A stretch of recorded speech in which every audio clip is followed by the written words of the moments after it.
amazing ladies, and welcome to the Her Story podcast.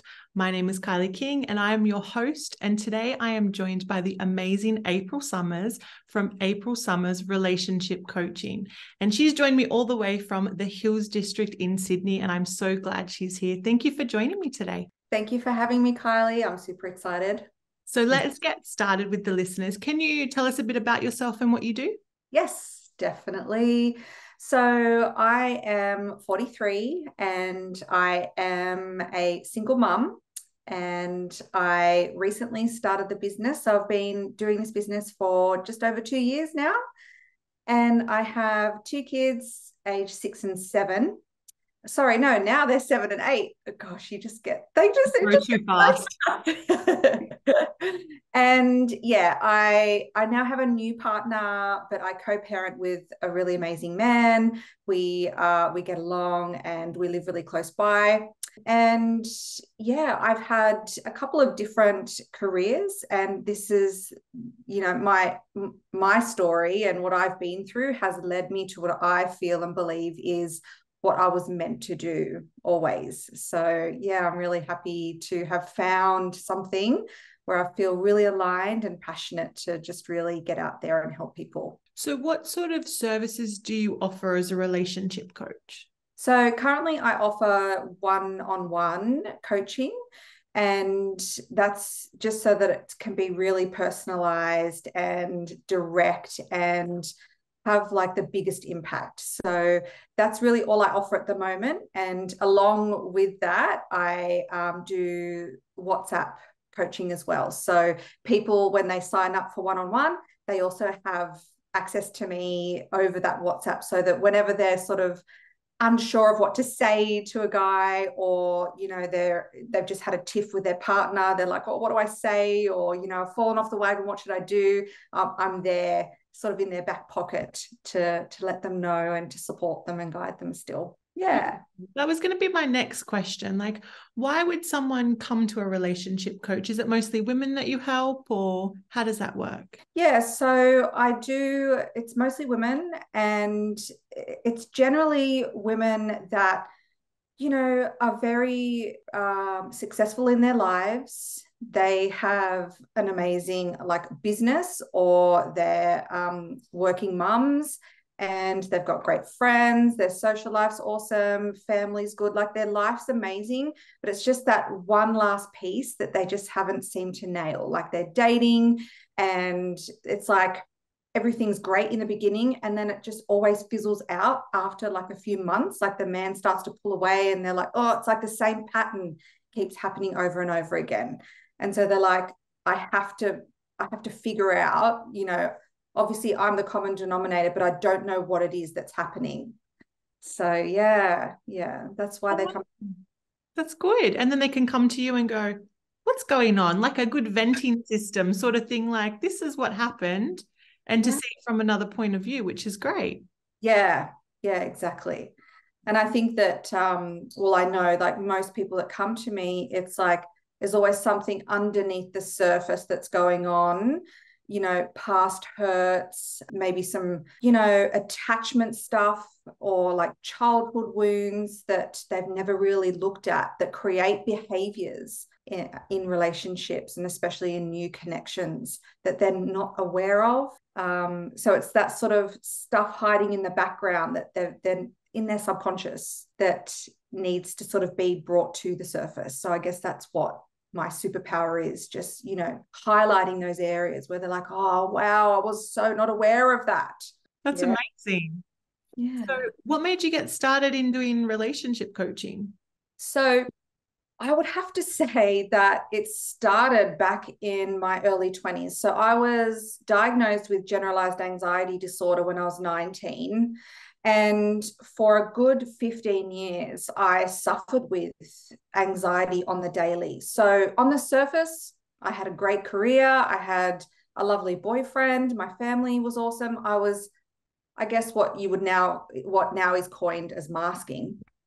But I didn't realize that my anxiety had a big role in how much I was pushing people away, because I was masking all of the pain I was feeling, and not realizing that, I needed to heal a lot of, the stuff that was going on in the background in order to be open. And so, being a child of parents from the 80s that, they had their trauma, right? So they did the best they could, but the availability of being allowed to show your emotions and having your emotional needs met as a child just wasn't there. And so I find that this is a really common story, that so many of us we struggle to be emotionally available in relationship. And so once that honeymoon period passes, your real self shows, and you just don't know what to do with that. And so many of us, and this is what I did, this pattern of, oh, there must be something wrong with him, and I'd break up with them and move on to the next person. So it wasn't until I really started to, years and years, I had the therapy, I read the books, I did all the research, I was, doing all of the courses, but it wasn't until I started to feel the pain of what was going on, the sorrow of not having my emotional needs met, the anger, the frustration, the jealousy, the greed, like all of the things. It wasn't until I met myself and what was going on underneath that anxiety that I was like, I started to heal, and I was able to actually be open to a healthy partner and have and experience a healthy relationship. So I was like, this is it, like this healing journey, this is it. Like, so that's why I ended up here. Beautiful. Yeah. It's always great when you meet a coach too that has experience in it, because when you're going through something like that, you want to know that someone else has gone through something like that. Yeah. You don't want to be, you want someone to go, they've gone through it and now they've come out like that phoenix, and that's who I want to go, because someone's had that experience. May not be it exactly come out of the ashes. Oh God, I was in the ashes for too long. So that's why I'm so passionate. I'm like, don't stay in the fire for 15 years like I did. Yeah. There you go. Don't stay in the fire. That's a great one. That's great, because Yeah. it is true. And then it's also good to know, like, there's people out there that even though your experiences won't be exactly the same, that someone has gone, you know what, this is what got me through it. This is what I've come to know. And I want to share that with you. So you have that guiding light. Yeah. And, I know for myself, like, you can intellectually know something, but it's very different to really healing, really experiencing the change that comes from integrating the knowledge. It's very different. So what so far in your business has been your biggest challenge? My biggest challenge has been shifting from the place of enjoying, making TikToks and social media, and realizing, I'm not doing this to entertain. What am I actually doing here? So after I became certified as a coach and I got onto TikTok and doing all of that, it was fun and I loved it. It was amazing. But then I was like, what am I actually doing here? Am I entertaining, or do I actually want to start, touching people and really passing on this knowledge? And so that was my biggest challenge, was, letting go of this idea that I'm entertaining on TikTok and really getting raw and real about, what do I have? What are these gifts? How am I going to get these gifts over to people through social media? This is really hard. It's really hard. Like, knowing how to speak to people so that they go, oh, that was me. That's how I felt. I need that. That's for in business, that's been my biggest challenge. And if we flip the coin, what has been your biggest achievement so far? So in this business, my biggest achievement would be, the powerful shifts that clients have fed back to me, and hearing them say, if we didn't have that session, I wouldn't have become aware of that, and now I've drawn in this person. as well as the shifts that I have experienced in my family. So, you know, going through the training and the coaching myself and attracting a different partner for me, it also shifted the relationship I have with my children. So I'm a lot less reactive with them.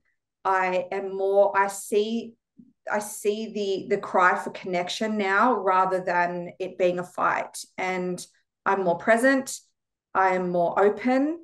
Well, I'm more present because I'm more open. And because I've soothed so much of my past shit, I'm not projecting it onto them. So that has been the biggest achievement for sure. It's a great achievement too, because yeah, when you work on your shit, it's felt by the people that are closest to you. Yeah. Yeah. So with all the challenges and with all the achievements that come with business, what motivates you to keep going? So women, the generational trauma, the pain that I see, the exhaustion that I witness and have witnessed my whole life. I was raised by women. So my mum and dad separated when I was like 3, and she had 3 sisters. So and she had to work, right? She was a full-time mum. So I was raised by my aunties and my nana. And so witnessing that pain and, they were all so strong, but really underneath they were so terrified and so lonely and so sad. And so witnessing that, but then also seeing it everywhere, every day in women. That sounds really dark and deep. I was no, but it is true. It motivates me. It is, because that was me. I was so sad and depressed for so long, from being held down by all of this, and a lot of the stuff that we experience is not even ours. It's so far back. And as you mentioned, generational trauma. And I don't think people tend to realize that even now, for those who have started healing journeys and doing all that stuff, there is still generational trauma that's come through because our parents raised us a certain way from their experience and our grandparents passed on there. So even going back generations to, it's not that long ago that women got the right to vote. Do you know what I mean? So there's still that trauma coming through. And then everyone now that's going, we're going to work on that so that that doesn't then pass on to our kids and our grandkids. Yeah. But there is a lot of shit to clear there. Yeah. That whether people want to be aware of it or not, it's there. Yeah. Yeah, exactly. And that's even before you start diving into things like the witch wound and all of those other things about what they're doing. Yeah. So I don't think it's dark at all. I think it's a different way to look at the motivation. You're motivated because you've seen it and it's something that you want to change in the world. That's why you started your business. So I think that's a great motivation. And every time you motivate that woman to change, that's another achievement in itself, which is beautiful. Yeah. Thank you. So is there any advice you wish you were given when you started your business? Yeah. So I wish that I was told that you don't have to be on every channel and you don't have to have it polished and perfect. Yeah. That you really need to just be clear on what your message is and don't worry about all the other stuff. And that's mainly social media, but I mean, that's where we're at, isn't it? And we have been for a long time. You really can't avoid not putting yourself out there on social media. But I do agree, it doesn't mean you have to be on every social media platform because social media is draining because you're networking there openly, you're networking on social media. And, if you're an introvert or it's not something that fuels you, it can be draining. So then trying to go across every platform, it can lead to craziness. So I agree on the concentrating on maybe 1, 2 that's going to get you the best. And I know a lot of people tend to do it on Facebook and Instagram because they're linked, but just starting there. And then, when you can outsource, then worry about things like YouTube and Twitter, now X or whatever else is out there. But I think that's really important. And it doesn't have to be polished because I feel like we're also moving away from influencer marketing where everything has to look perfect to going, we want to see the gritty stuff. We want to see the people that are being absolutely authentic, whether they're having a bad day, whether they've got baby vomit on their shirt, whatever they're rocking, we want to really look into that authenticity. So I think they're great. That's great advice. Yeah. Yeah. And I think that following, doing what feels fun and good, because there's so many different ways to market yourself. But if there's something, just because one system has worked for one business owner or coach or business coach doesn't mean that you have to apply that exact thing for you. I guess authenticity comes to my mind. Like, otherwise it's not authentic. You want to be able to be yourself. And that's exactly it. And, in the coaching industry, you have people that sell you, this is how you get clients and this is what you should follow. And this is like a roadmap, which it can be helpful as a template, but I don't want someone else's roadmap that I can get from 5 other coaches. I want to know who I'm dealing with, what's their experience and how they can help me. So I think authenticity is, as I mentioned before, I know that you've gone through the fire. So that's who I want to work with, because I know someone that's gone through the fire and has got out okay. So if you want to share, what's your ultimate goal for your business? Like that hairy, scary goal? So I have to be honest with you. I don't have a scary goal. And maybe you could shed some light on this, but I've never really understood the scary goal. So mine's more of a humble one. It's really to teach as many women as possible to be able to receive in a way that feels good and to feel comfortable with feeling relaxed. So getting out of exhaustion. That's beautiful. That's an awesome goal. Supported by her man, helping balance the polarity in the world a bit more, asking men to stand up a bit more. That's a great goal. Yeah. So giving women the power to have, I guess, better expectations on their partner if needed. Yeah.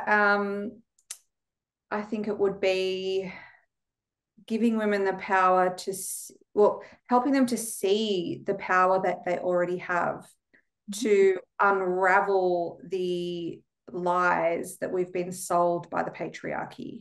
Like, yes, we can be powerful, we can have it all, and we can also accept and receive more support from our male counterparts, our partner. There you go. They're big, great goals. That's awesome. Yes. So being the relationship expert, relationship coach, is there a tip that you would give to any of the women listening right now as maybe like a taste tester or a sneak peek into the services that you offer? Yes. So my number one tip would be to slow down.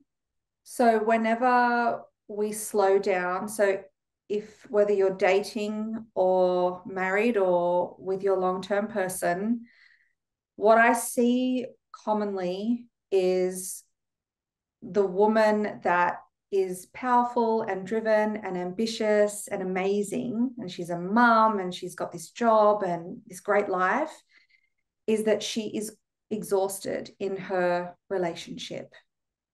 So, and that comes from how we've been conditioned and our patterns from the past. And what it does is it creates this environment where we're so used to doing everything and pleasing everyone and nurturing everyone that we do the same for our man. So I would ask her to slow down in the relationship and get curious about how she's feeling underneath all of that busyness, how she's feeling when she gets home and the dishes still aren't done, or he's, forgotten to get the milk. What is that feeling underneath there? And I would invite her to then allow herself to let go of having to do it all with her partner and just notice and watch what happens when she does that. Watch him. So less doing and talking, and watch what he does in response to that. That's a good tip. It's a really good tip. Yeah. Cool. Well, hopefully the listeners have paid attention and they can let us know below in the comments how that goes for them.